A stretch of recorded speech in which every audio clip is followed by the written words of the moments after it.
विश्वामित्र का आगमन। अयोध्यापति महाराज दशरथ के दरबार में यथोचित आसन पर गुरु वशिष्ठ, मंत्रीगण और दरबारीगण बैठे थे। अयोध्या नरेश ने गुरु वशिष्ठ से कहा, हे गुरुदेव, जीवन तो क्षणभंगुर है और मैं वृद्धावस्था की ओर अग्रसर होते जा रहा हूँ। राम, भरत, लक्ष्मण और शत्रुघ्न चारों ही राजकुमार अब वयस्क भी हो चुके हैं। मेरी इच्छा है कि इस शरीर को त्यागने के पहले राजकुमारों का विवाह देख लूं। अतः आपसे निवेदन है कि इन राजकुमारों के लिए योग्य कन्याओं की खोज करवाएं। महाराज दशरथ की बात पूरी होते ही द्वारपाल ने ऋषि विश्वामित्र के आगमन की सूचना दी। स्वयं राजा दशरथ ने द्वार तक जाकर विश्वामित्र की अभ्यर्थना की और आदरपूर्वक उन्हें दरबार के अंदर ले आए तथा गुरु वशिष्ठ के पास ही आसन देकर उनका यथोचित सत्कार किया। कुशलक्षेम पूछने के पश्चात राजा दशरथ ने विनम्र वाणी में ऋषि विश्वामित्र से कहा, हे मुनिश्रेष्ठ, आपके दर्शन से मैं कृतार्थ हुआ तथा आपके चरणों की पवित्र धूलि से यह राजदरबार और संपूर्ण अयोध्यापुरी धन्य हो गई। अब कृपा करके आप अपने आने का प्रयोजन बताए। किसी भी प्रकार की आपकी सेवा करके मैं स्वयं को अत्यंत भाग्यशाली समझूंगा। राजा के विनयपूर्ण वचनों को सुनकर मुनि विश्वामित्र बोले, हे राजन, आपने अपने कुल की मर्यादा के अनुरूप ही वचन कहे हैं। इक्ष्वाकु वंश के राजाओं की श्रद्धा भक्ति गौ, ब्राह्मण और ऋषि मुनियों के प्रति सदैव ही रही है। मैं आपके पास एक विशेष प्रयोजन से आया हूँ, समझिए कि कुछ मांगने के लिए आया हूँ। यदि आप मुझे वांछित वस्तु देने का वचन दें तो मैं अपनी मांग आपके सामने प्रस्तुत करूँ। आपके वचन न देने की दशा में मैं बिना कुछ मांगे ही वापस लौट जाऊंगा। महाराज दशरथ ने कहा, हे ब्रह्मर्षि, आप निसंकोच अपनी मांग रखें। संपूर्ण विश्व जानता है कि रघुकुल के राजाओं का वचन ही उनकी प्रतिज्ञा होती है। आप मांग तो मैं अपना शीश काट कर भी आपके चरणों में रख सकता हूँ। उनके इन वचनों से आश्वस्त ऋषि विश्वामित्र बोले, राजन, मैं अपने आश्रम में एक यज्ञ कर रहा हूँ। इस यज्ञ के पूर्णाहुति के समय मारीच और सुबाहु नाम के 2 राक्षस आकर रक्त, मांस आदि अपवित्र वस्तुएं यज्ञवेदी में फेंक देते हैं। इस प्रकार यज्ञ पूर्ण नहीं हो पाता। ऐसा वे अनेक बार कर चुके हैं। मैं उन्हें अपने तेज से श्राप देकर नष्ट भी नहीं कर सकता, क्योंकि यज्ञ करते समय क्रोध करना वर्जित है। मैं जानता हूं कि आप मर्यादा का पालन करने वाले ऋषि मुनियों के हितैषी एवं प्रजावत्सल राजा हैं। मैं आपसे आपके ज्येष्ठ पुत्र राम को मांगने के लिए आया हूं, ताकि वह मेरे साथ जाकर राक्षसों से मेरे यज्ञ की रक्षा कर सके और मेरा यज्ञानुष्ठान निर्विघ्न पूरा हो सके। मुझे पता है कि राम आसानी के साथ उन दोनों का संहार कर सकते हैं। अतः केवल 10 दिनों के लिए राम को मुझे दे दीजिए। कार्य पूर्ण होते ही मैं उन्हें सकुशल आपके पास वापस पहुंचा दूंगा। विश्वामित्र की बात सुनकर राजा दशरथ को अत्यंत विषाद हुआ। ऐसा लगने लगा कि अभी वे मूर्छित हो जाएंगे।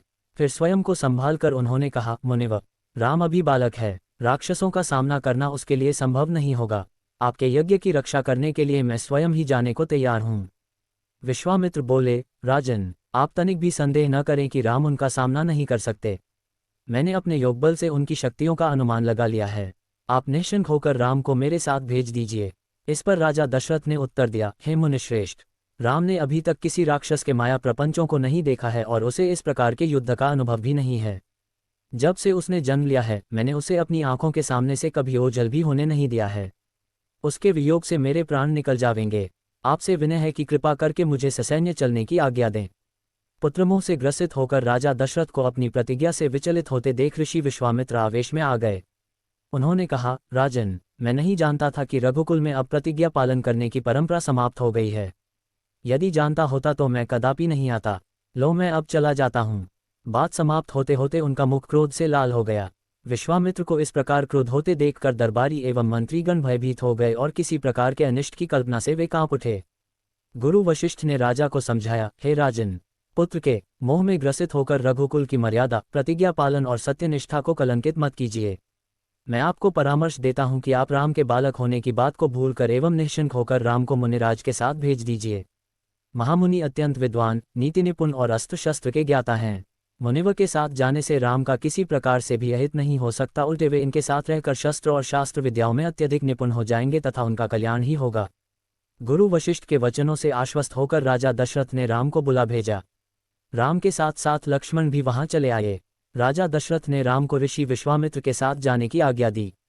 पिता की आज्ञा शिरोधार्य करके राम के मुनिवर के साथ जाने के लिए तैयार हो जाने पर लक्ष्मण ने भी ऋषि विश्वामित्र से साथ चलने के लिए प्रार्थना की और अपने पिता से भी राम के साथ जाने के लिए अनुमति मांगी। अनुमति मिल जाने पर राम और लक्ष्मण सभी गुरुजनों से आशीर्वाद लेकर ऋषि विश्वामित्र के साथ चल पड़े।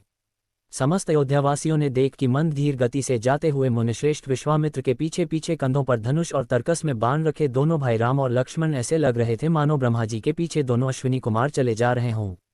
अद्भुत कांति से युक्त दोनों भाई गोह की त्वचा से बने दस्ताने पहने हुए थे, हाथों में धनुष और कटी में तीक्ष्ण धार वाली कृपाणें शोभायमान हो रही थीं। ऐसा प्रतीत होता था मानो स्वयं शौर्य ही शरीर धारण करके चले जा रहे हों। लता वृक्षों के मध्य से होते हुए 6 कोस लंबा मार्ग पार करके वे पवित्र सरयू नदी के तट पर पहुंचे।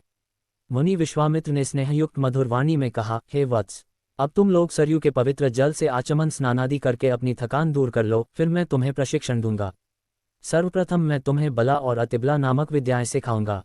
इन विद्याओं के विषय में राम के द्वारा जिज्ञासा प्रकट करने पर ऋषि विश्वामित्र ने बताया, ये दोनों ही विद्याएं असाधारण हैं। इन विद्याओं में पारंगत व्यक्तियों की गिनती संसार के श्रेष्ठ पुरुषों में होती है। विद्वानों ने इन्हें समस्त विद्याओं की जननी बताया है। इन विद्याओं को प्राप्त करके तुम भूख और प्यास पर विजय पा जाओगे। इन तेजों में विद्याओं की सृष्टि स्वयं ब्रह्मा जी ने की है। इन विद्याओं को पाने का अधिकारी समझकर मैं तुम्हें इन्हें प्रदान कर रहा हूँ। राम और लक्ष्मण के स्नानादि से निवृत्त होने के पश्चात विश्वामित्र जी ने उन्हें इन विद्याओं की दीक्षा दी। इन विद्याओं के प्राप्त हो जाने पर उनके मुखमंडल पर अद्भुत कांति आ गई। तीनों ने सरयू तट पर ही विश्राम किया। गुरु की सेवा करने के पश्चात दोनों भाई तृण शैयाओं पर सो गए।